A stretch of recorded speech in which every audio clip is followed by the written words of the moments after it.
Hi everyone, code Aspire के educational platform पे मैं आप सभी का एक बार फिर से स्वागत करता हूं। उम्मीद है आप लोग अच्छे होंगे और प्रैक्टिस अच्छे से चल रही होगी।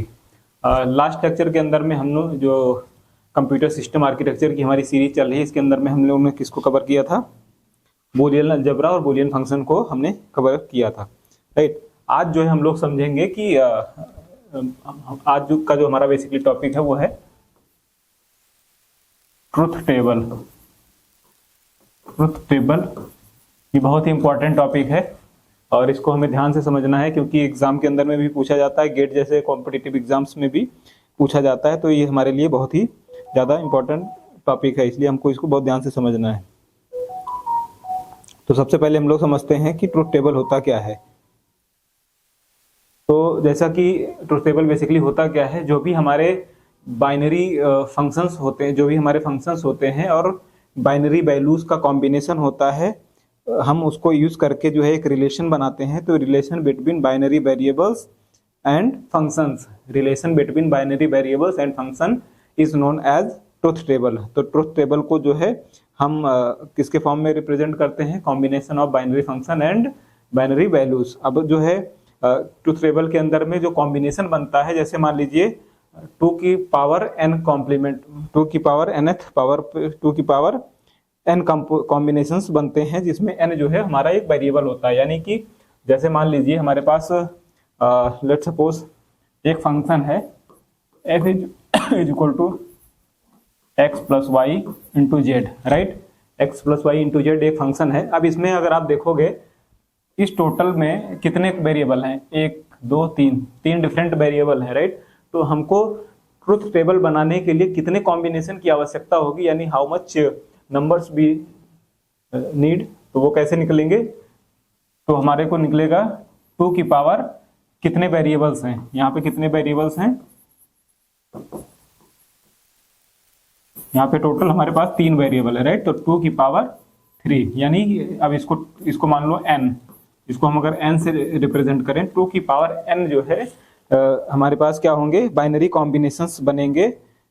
अब वो कैसे बनेंगे? जैसे मान लीजिए अब इसके अंदर में क्या होगा, जैसे अभी इस केस में n की वैल्यू क्या है? 3 है। तो यहाँ टोटल कितने कॉम्बिनेशन बनेंगे? 8 कॉम्बिनेशन बनेंगे 3 वेरिएबल के लिए। अगर 2 वेरिएबल होता, फॉर एग्जाम्पल अगर एक हमारे पास फंक्शन है x plus y for example, right. तो यहाँ पे टोटल जो है बाइनरी कॉम्बिनेशन कितने बनेंगे? 2 की पावर 2 बनेगा, क्योंकि 2 वेरिएबल्स हैं। अब ये एक फंक्शन है, अब इनकी कुछ बाइनरी वैल्यूज होगी। x की अपनी कुछ बाइनरी वैल्यू होगी, y की अपनी कुछ बाइनरी वैल्यू होगी। x की बाइनरी वैल्यू क्या हो सकती है? या तो 0 हो सकती है या तो 1 हो सकती है, राइट। और वैसे ही y की वैल्यू क्या हो सकती है? या तो 0 हो सकती है या तो 1 हो सकती है। अब मान लीजिए दो के केस में, अब फॉर एग्जाम्पल फिर से हम लिख लेते हैं फंक्शन x प्लस वाई।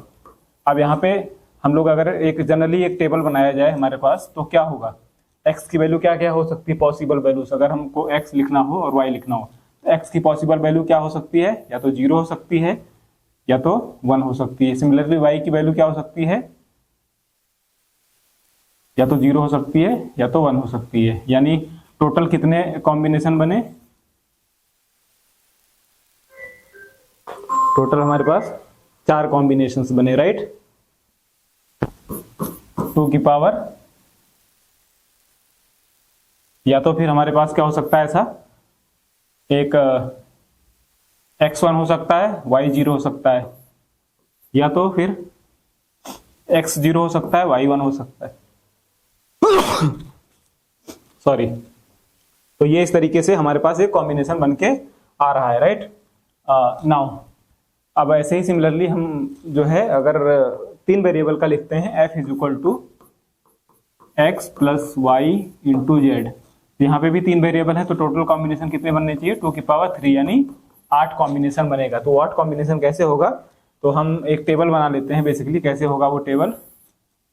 वो टेबल कैसी होगी? हमारे पास एक्स वाई जेड और एक फंक्शन, इसको मान लेते हैं f। तो टोटल कितने आपको बनने हैं वैल्यू? 8।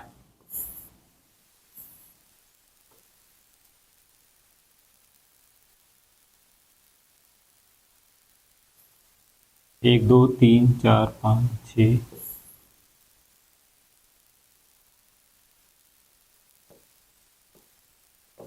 इस तरीके से 8 वैल्यू बन गई। तो x की पॉसिबल वैल्यू क्या हो सकती है? जनरली आपको एक मेट्रिक बता रहा हूँ, जैसे अगर 3 वेरिएबल का आपको कोई कॉम्बिनेशन लिखना हो टेबल के फॉर्मेट में, तो x की वैल्यू क्या हो सकती है? मतलब 0 हो सकती है, y की वैल्यू भी 0 हो सकती है, z की वैल्यू 0 हो सकती है, right. This is the combination number 1।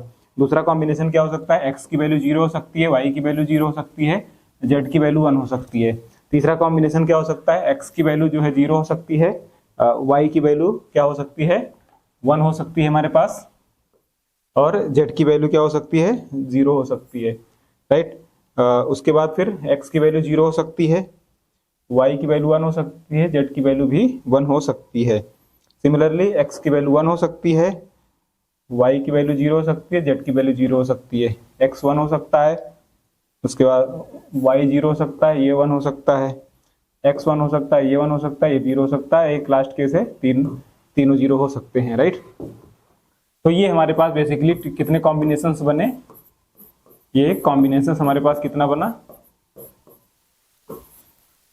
ये टोटल 8 कॉम्बिनेशन यहाँ पे बनके तैयार हुआ। 1 2 3 4 5 6 7 8, टोटल 8 जो है वेरिएबल्स बने हमारे पास, राइट। अब एक फंक्शन यहाँ पे, अब फाइनल फंक्शन क्या आएगा, हम उसको जो है अपने जो हमारा जो फंक्शन होगा हमारा, उस फंक्शन के बिहाफ पे हम लोग सॉर्ट करेंगे, ठीक है।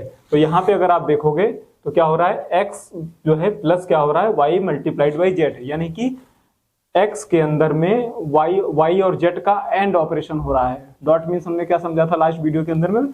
Dot means and operation, y और z के बीच में एंड ऑपरेशन, उसके बाद में हम लोग क्या कर रहे हैं, x के साथ में और ऑपरेशन कर रहे हैं। तो अगर y और z की, मतलब पहले वाले केस में आप लेके चलो, y z इस फंक्शन के हिसाब से y z में एंड हो रहा है, यानी y 0 है, z 0 है। जो अगर 0 0 का एंड होना है तो क्या होगा, आइटम 0 आएगा। यहाँ पे x भी 0 है तो टोटल कितना आएगा?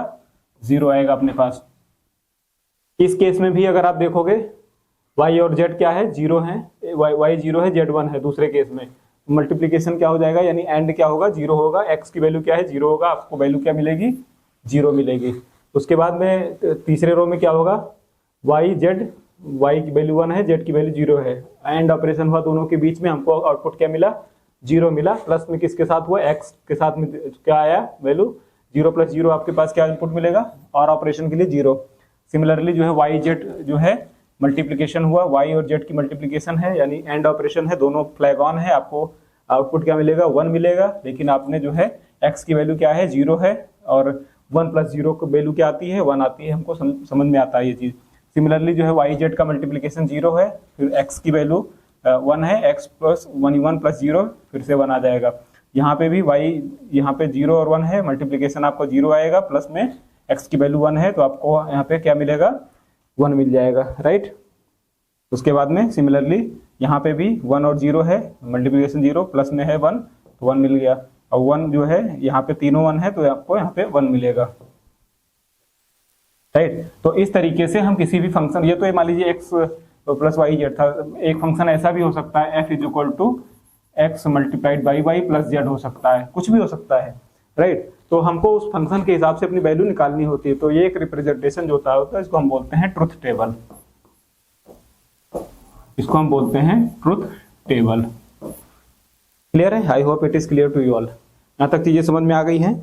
अब हम जो है इसका एक लॉजिकल डायग्राम भी बनाएंगे, वो हम लोग नेक्स्ट वीडियो के अंदर समझेंगे कि किसी भी ट्रुथ टेबल के जो फंक्शंस होते हैं उसका हम जो है लॉजिकल डायग्राम कैसे बना सकते हैं या लॉजिक डायग्राम कैसे बना सकते हैं, राइट। तो हम लोग मिलते हैं नेक्स्ट वीडियो के अंदर में। आप लोग इसकी प्रैक्टिस जारी करिए, और अगर किसी का कोई डाउट होता है तो आप लोग अपना क्वेश्चन कमेंट बॉक्स में पूछ सकते हैं। मिलते हैं हम लोग नेक्स्ट क्लास में। Bye bye, take care.